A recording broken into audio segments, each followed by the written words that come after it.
안녕하세요. 종합적이고 체계적인 마음 공부를 단계적으로 안내하는 마음나라 TV입니다. 반갑습니다.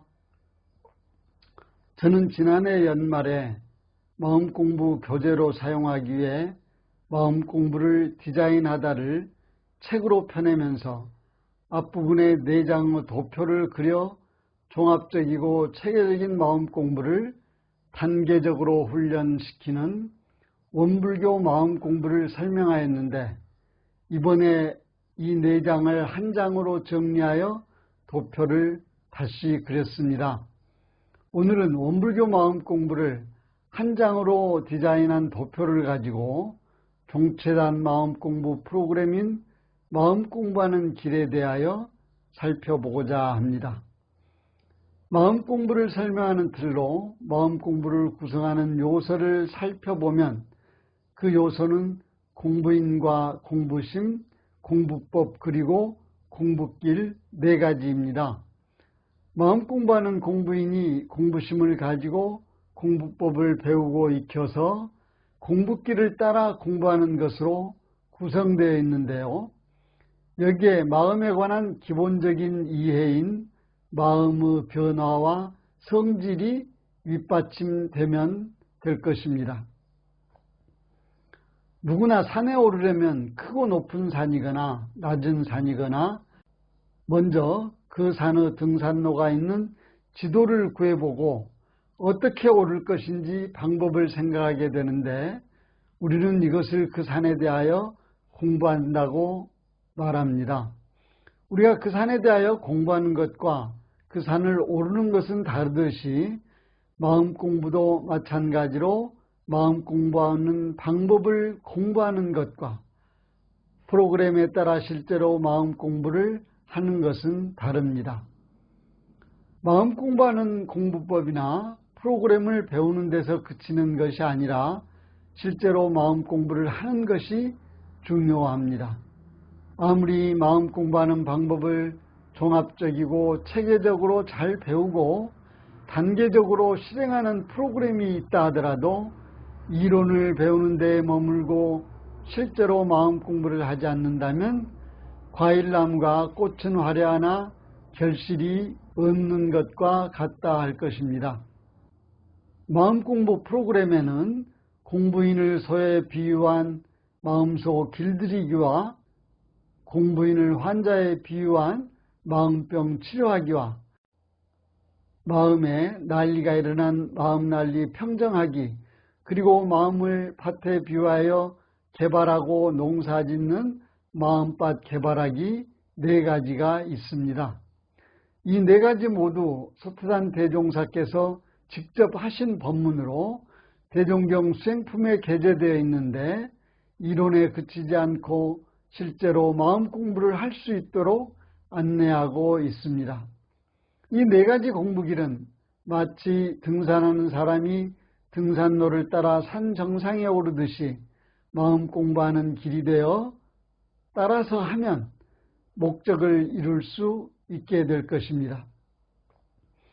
처음으로 마음 공부를 하는 사람은 실제로 마음 공부를 해보려 하나 마음을 눈으로 볼 수 없기 때문에 쉽게 이해되지 않습니다.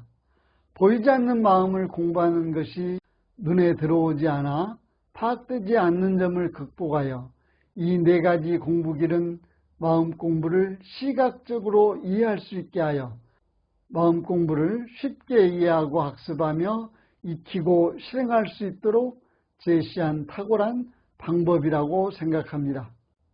마음 공부하는 첫째는 예선사들은 수행을 소 길들이는 것에 비유하여 모구십도송이나 시무도 등 10장의 그림을 그려가며 설명하고 있는데, 소태단 대종사도 마음 공부하는 것을 소 길들이기에 비유하여 공부인을 전문 훈련 받는 과정에 맞추어 소가 4단계로 길들여지는 과정으로 설명하고 있습니다.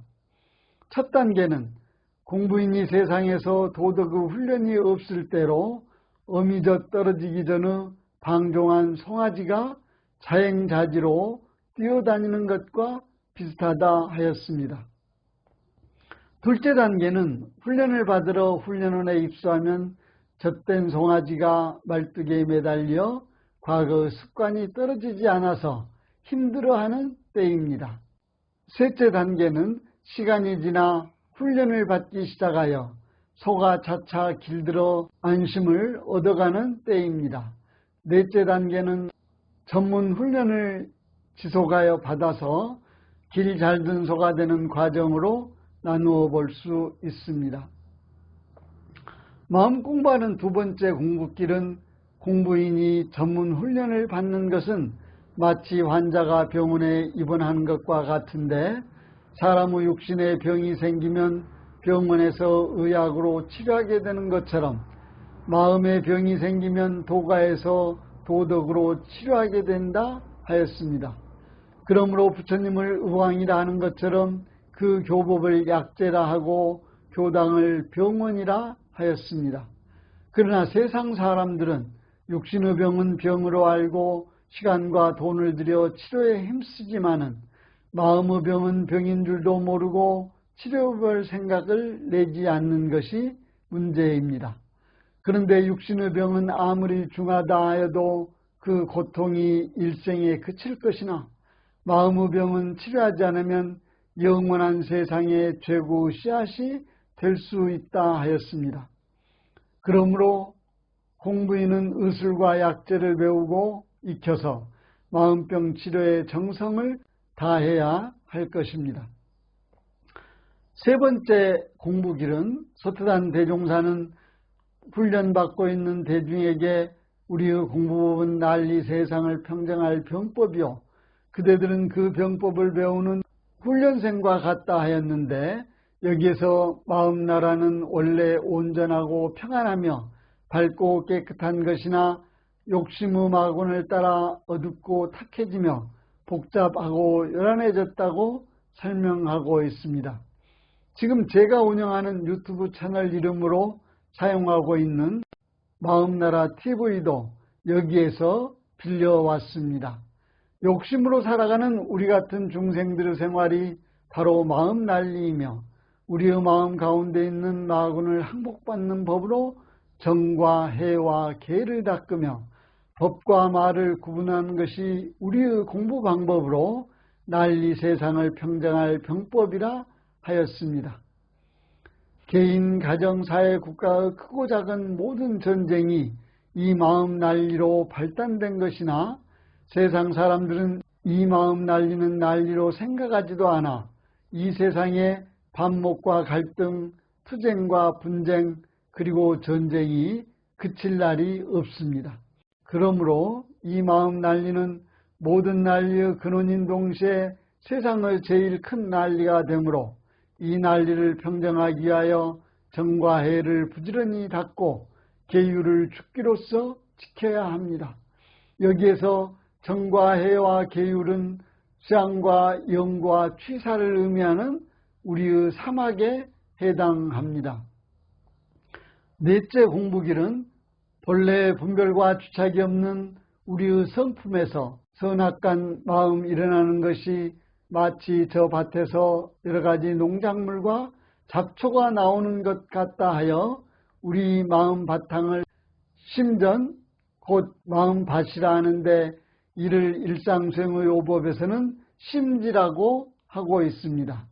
소태단 대종사는 묵은 밭을 잘 개척하여 좋은 밭을 만들듯이 우리의 마음 바탕을 잘 단련하여 회복을 갖추어 얻자는 뜻에서 심전개발이라는 말이 있게 되었다 하였습니다. 이 심전개발이 마음밭 개발하기로 예로부터 도가에서는 마음밭을 발견하는 것을 견성이라 하고 마음밭을 개발하는 것을 양성과 솔성이라 하는데 이 심전의 공부는 모든 부처와 모든 성인이 다같이 천직으로 삼았으며 이 세상을 선도하는 데에도 그 근본이 된다 하였습니다. 그러므로 우리도 심전개발의 전문 과목으로 수양, 연구, 취사의 세 가지 강령을 정하였고 이를 실습하기 위하여 일상수행의 모든 방법을 갖추었다 하였습니다. 지금 세상은 과학 문명의 발달을 따라 사람의 욕심이 날로 치성하므로 심전 개발의 공부가 아니면 이 욕심을 항복받을 수가 없고, 욕심을 항복받지 못하면 세상의 평화를 보기 어려울지라 미래에는 천하의 인심이 자연히 심전 개발을 원할 것이니 남보다 먼저 심전 개발에 크게 성공하는 모범적 농부가 되어보라고 부탁하고 있습니다. 이렇게 종체단 마음 공부는 4가지 공부길 가운데 이 마음밭 개발하는 프로그램을 근간으로 삼고 마음속 길들이기와 마음병 치료하기, 그리고 마음난리 평정하기 프로그램을 아울러 공부길 삼아 물샐 틈 없는 마음 공부를 오래오래 진행하여 초범 입성, 범부를 넘어서서 성인이 되어가는 큰 일을 성취하고자 합니다. 마음나라 TV는 언제 어디서나 누구나 원하는 사람은 모두 다 함께 마음 공부를 할 수 있도록 인도할 것입니다. 오늘은 여기까지 하겠습니다. 마음 공부 잘해서 새 세상의 주인 됩시다. 감사합니다.